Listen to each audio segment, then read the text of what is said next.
네, 다음 질문으로 넘어가 보고자 하는데요. 보통 출입 취재를 하다 보면 고민거리도 있고 딜레마라는 상황을 좀 맞닥뜨린 적도 있을 것 같은데 기자님들마다 그런 상황을 어떻게 극복을 했는지가 궁금합니다. 이성훈 기자님 어떻게 하셨나요? 네, 국회 출입 기자로 생활을 하다 보면 이 수많은 제보를 받게 됩니다. 그런데 대부분은 이 상대 당이나 경쟁자들을 스크래치되려고 이 비위를 포함한 제보들이 많습니다. 이런 제보 중에는 신빙성이 있는 내용도 있고 아예 말도 안 되는 내용도 있는데요. 어느 정도 신빙성이 있어 보이는 것들은 여러 차례 확인 취재에 들어가게 됩니다. 이렇게 취재를 해서 의혹이 팩트임을 알게 되면 이제 어느 시점에 어느 정도 분량으로 보도를 해야 할지 결정을 해야 합니다. 그렇죠. 많은 정보들이 있기 때문에 그 안에서 어떤 게 팩트인지 확인하고 또 채택하는 것도 굉장히 중요할 거라는 생각이 듭니다. 혹시 서울이 기자님은 어떠세요? 네, 제가 개인적으로 국회를 취재하면서 딜레마라고 느꼈던 경우는 이를테면 여야의 원내 협상 그리고 아까 제가 말씀드렸던 신당 창당 논의 과정에서 지금 보도하면 판이 깨진다. 뭐 이런 이야기를 들었을 때인 것 같습니다. 지금 바로 쓰면 단독이지만 취재원과의 관계를 생각해서 꼭 참고 보도 유예를 하는 일이 정말 여러 번 있었는데요. 사실 이렇게 의리를 지켜도 결국 다른 언론사가 쓰는 경우가 많습니다. 그래서 허탈감을 느낄 수도 있는데 저는 길게 봤을 때 취재원과의 관계를 지키는 일이 좀 더 유익하다고 생각하는 편입니다. 네, 취재원과의 관계가 무엇보다도 정말 중요하다라는 말을 계속해서 이제 나오는 것 같아요. 그 관계를 지키기 위해서 단독 보도를 하느냐, 유예를 하느냐 이것도 굉장히 고민이 크셨을 것 같다는 생각이 듭니다. 김유성 기자님은 어떠신가요? 저 같은 경우는 취재 기사를 쓰고 나서 왜 내 의중과 다르게 나갔냐라고 항의를 받았던 경우가 여러 있었던 것 같아요. 특히 저희 같은 경우에는 라디오에 나오는 인터뷰 기사를 거기에 나오는 멘트를 인용해서 쓸 때가 많거든요. 근데 길게 얘기한 것과 비교해서 온라인으로 처리할 때는 짧은 시간에 길지 않게 쓰다 보니까 맥락이 끊길 때가 많이 있어요. 그러다 보니까 발화자의 당초 의중과 달라졌다고 항의가 들어올 때가 가끔 있습니다. 의원들이 일부러 흘릴 때도 있고요. 이럴 때는 익명성을 보장해서 냅니다. 기자는 믿을 수 있는 코멘트를 확보해서 좋고 또 의원들이 익명으로 자기 의사를 직접 전달해서 좋고요. 이럴 때는 또 상호 공생이 된다고 볼 수 있습니다. 네. 팩트 체크를 하고 그 팩트를 채택하는 것도 바쁜데 그 정치인들의 말의 의중까지 파악해야 되니까 정말 얼마나 힘들까라는 생각이 듭니다. 취재뿐만 아니라 기사를 작성하는 데 있어서도 참 많은 고민이 필요할 것 같다는 생각도 드는데요. 흔히 이제 기자분들 얘기를 들어보면 기사의 헤드라인, 핵심 주제 잡는 게 가장 중요하다는 얘기를 많이 하시잖아요. 다양한 사람들의 이야기가 오가는 국회에서 주로 어떤 방식으로 핵심 주제를 잡으시는지 이를 위한 기자님의 노하우가 있으실지도 또 궁금합니다. 저는 지금 사람들이 무엇에 가장 관심이 많은가 이걸 봅니다. 한 예로 한 정치인을 인터뷰를 하면 정말 수십 가지 많은 이야기가 던져지거든요. 근데 그걸 전부 다 쓸 수가 없어요. 특별히 노하우라기보다도 지금 가장 화제가 되고 있고 독자들이 알아야 할 것 위주로 쓴다. 이 기본을 또 지키는 게 중요한 것 같습니다. 네, 이성훈 기자님은요? 네, 저는 사안에 대해서 주로 4가지를 체크해 보는데요. 새로운 팩트인가, 또 새로운 프레임인가, 더 확산할 파급력이 있는 이슈인가, 정치적 함의가 있는 사안인가를 봅니다. 핵심 주제를 잡는 일은 이 수많은 소식과 정보 중에서 어떤 가치를 발견해서 그걸 앞세우고 강조하는 행위와 같다고 보시면 됩니다. 관심도도 높아야 하고 또 새로운 부분도 있어야 한다라고 이야기를 해주셨는데 서울이 기자님은 어떻게 생각하세요? 정치인들의 발언 내용들 가운데 인권 감수성을 잃은 이른바 막말, 망언들이 가끔 나오기도 하는데요.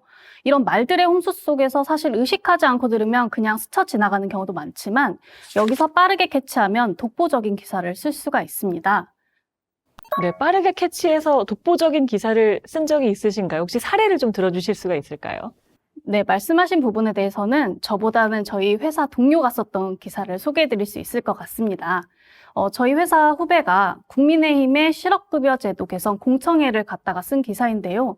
대부분 이날의 기사가 당이 발표했던 제도 방향을 좀 드라이하게 소개하는 수준으로 많이 나왔습니다. 그런데 저희 후배는 그 공청회에 참여했던 모 의원이 여자, 청년들은 실업급여로 해외여행, 샤넬 선글라스를 산다. 이렇게 한 발언에 초점을 맞춰서 이거 수급자 비하 발언 아니냐 이런 식으로 날카롭게 좀 각을 세워서 기사를 썼고 그래서 화제가 된 적이 있습니다. 네, 또 정치인의 입장 변화에 초점을 맞추는 것도 하나의 방법이 될 수가 있습니다. 상황에 따라 이랬다 저랬다 하는 정치인들의 말바꾸기를 비판하는 그런 취지인데요. 민주당의 원내대표가 총선이 끝난 후에 종부세 폐지 입장을 밝혀서 논란이 된 적이 있습니다. 그런데 저는 이분이 2022년 대선 당시에는 종부세에 대해서 세계가 부러워할 K세금이라고 쓴 글을 자기 SNS에 공유한 게 기억이 나서요. 이걸 언급하면서 이렇게 입장이 급변하게 된 데 대한 충분한 설명이 필요하다라는 취지로 기사를 쓴 적이 있습니다. 네, 기자님이 사례를 들어주시면서 정치인들의 발언에 대한 이야기도 해주셨는데요. 사실 인터넷 포털 안에 있는 정치 분야를 보면 정책 위주의 기사보다는 정치인들의 자극적인 발언, 쌍따옴표가 붙어서 그런 기사 제목들을 굉장히 많이 볼 수가 있는데요. 일부 독자들은 이게 좀 즉각적인 반응을 이끌어내는 쉬운 흥미성 기사들이다라고 평가를 하기도 하거든요. 기자님들이 이런 분위기에 대해서 어떤 생각이신지 궁금합니다. 네, 방송 뉴스의 경우 기사의 길이가 2분 내외인 경우가 많습니다. 열심히 전방위로 취재를 했는데도 시간의 제약 때문에 취재한 내용을 다 담지 못하는 경우가 많은데요. 이렇다 보니까 본의 아니게 기사가 특정 정치인의 이른바 센 발언 위주로 쓰일 때가 있고 결과적으로 흥미 위주의 기사가 되어버린 경우도 있었다고 생각을 합니다. 이런 경우에는 출연 기사를 통해 해설성을 가미한다든지 방송 기사에 담지 못한 내용으로 온라인 기사를 작성하기도 합니다. 여러 요소들이 있겠지만 방송 뉴스는 또 시간의 제약이 있기 때문에 짧은 시간 안에 시청자나 독자들에게 핵심 내용을 전달해야 한다라는 부담도 있을 것 같습니다. 서울이 기자님은 어떠신가요? 네, 부처가 정책 자료 중심이라면 국회는 정치인들의 말이 중심인 출입처입니다. 정치인들의 말 하나를 가지고 왜 이렇게 보도를 많이 하느냐라고 할 수도 있겠지만 정치인의 말은 굉장한 무게감을 가지고 있습니다.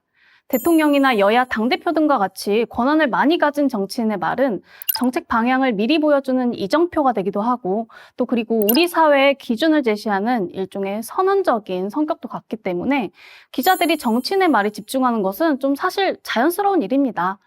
다만 상임위 등에서 여야 의원들이 아주 말싸움을 지리하게 하는 경우 이를 지나치게 중계 보도를 하면 좀 독자들의 피로도를 높인다는 점에서 좀 지양하는 편이 좋다라고 생각하는 편입니다. 네, 정치인들의 발언 무게가 있는 만큼 중요한 내용들은 많이 보도를 하면서도 또 과도한 불필요한 갈등까지 보도하는 건 좀 지양하는 모습이 필요할 것 같다는 생각이 듭니다.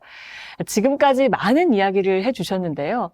마지막으로 국회를 오랫동안 출입하신 선배 기자의 입장에서 국회 출입 기자로서의 첫 취재를 시작하는 출입 기자의 마음가짐은 어떠해야 할지 한 분씩 말씀해 주시면 좋을 것 같습니다.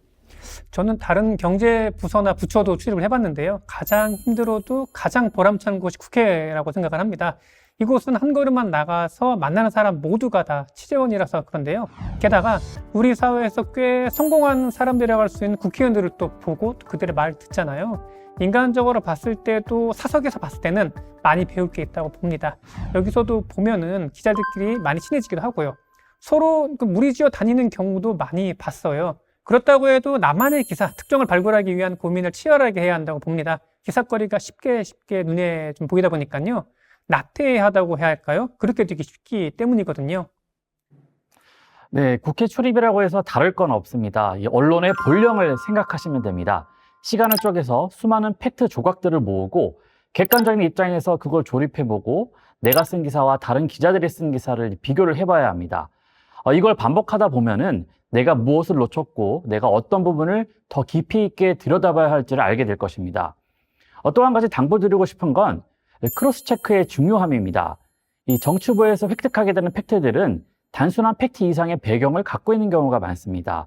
누군가가 의도를 갖고 퍼뜨리는 팩트일 때가 많다는 얘기인데 타인의 의도에 휘둘리지 않고 공정한 기사를 쓰려면 확인 또 확인, 여러 이해 당사자들로부터 확인하는 작업이 동반돼야 합니다.